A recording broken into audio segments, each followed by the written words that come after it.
Eu destaquei duas lições. Moisés queria ensinar os israelitas que estavam prestes a entrar nessa terra, a herdar essa terra, esse campo, cujo cheiro era de Esaú.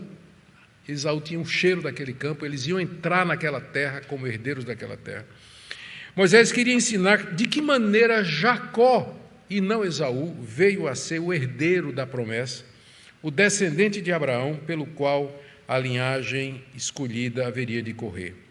Jacó vai se tornar o pai dos 12 patriarcas. Estavam ali reunidas as 12 tribos, e eles eram filhos não de Esaú, eles eram filhos de Jacó. E aqui está a explicação por quê.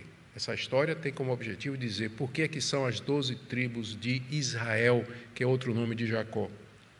Ele se tornou o pai dos 12 patriarcas que deram nome às 12 tribos de Israel. Os meios usados, é isso que Moisés quer mostrar, os meios usados por Jacó não foram corretos, mas na soberania de Deus, dessa forma seus planos se concretizaram, sem que isso tornasse Deus, o Deus de Israel, o Deus verdadeiro, cúmplice ou autor de qualquer mal que tenha sido feito. Segunda lição que Moisés queria mostrar aos israelitas, no meu entendimento, era que eles não tinham que se deixar gloriar ou envaidecer por ser a nação escolhida. Havia muitas nações naquela época que Deus poderia ter escolhido como seu povo. Havia o poderoso Egito, havia a Síria, havia os povos da região que hoje é a Frígia, havia os povos do Oriente. Deus poderia ter escolhido nações poderosas, nações com poderio militar, nações riquíssimas, mas Deus foi pegar uma tribo de 12 clãs nômades, pastores de cabras, eventuais semi-agricultores, que de vez em quando paravam no lugar durante um tempo.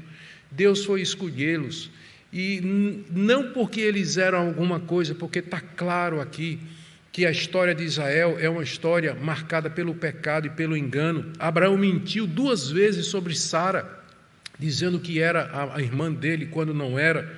Isaac mentiu sobre Rebeca da mesma maneira, quando se deixou levar pelo apetite, em vez da profecia sobre Jacó. Jacó mentiu e enganou seu pai para receber a bênção. Toda a história dos ascendentes de Israel é de trapaça, de mentira. Por que Deus foi escolher exatamente um povo duro, um povo enganador, um povo trapaceiro, afeito a esse tipo de coisa? Porque ele não foi escolher uma nação com ideais mais nobres que poderia haver naquela época? A resposta é: para que a glória seja de Deus.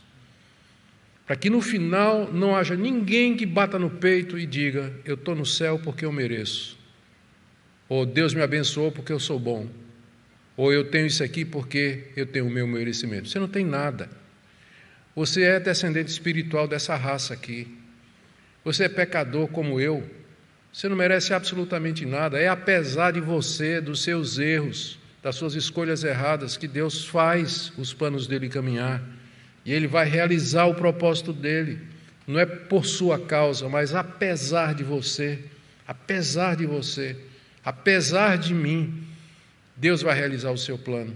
Para isso que essa história está aqui, para dizer que há um Deus no controle da história e que nós podemos confiar nele, mesmo quando a gente erra, mesmo quando a gente comete erros, a gente toma decisões erradas. Não é o fim para nós, não é o fim para nós, porque Deus sabe que tipo de gente ele escolheu, pecadores, e nós podemos sempre chegar para ele e pedir misericórdia. Terminamos então com essas aplicações. De uma forma que nós não sabemos, Deus usa as decisões pecaminosas dos homens para a realização de seus planos eternos e perfeitos. A trapaça de Rebeca e de Jacó levou à preservação da linhagem santa.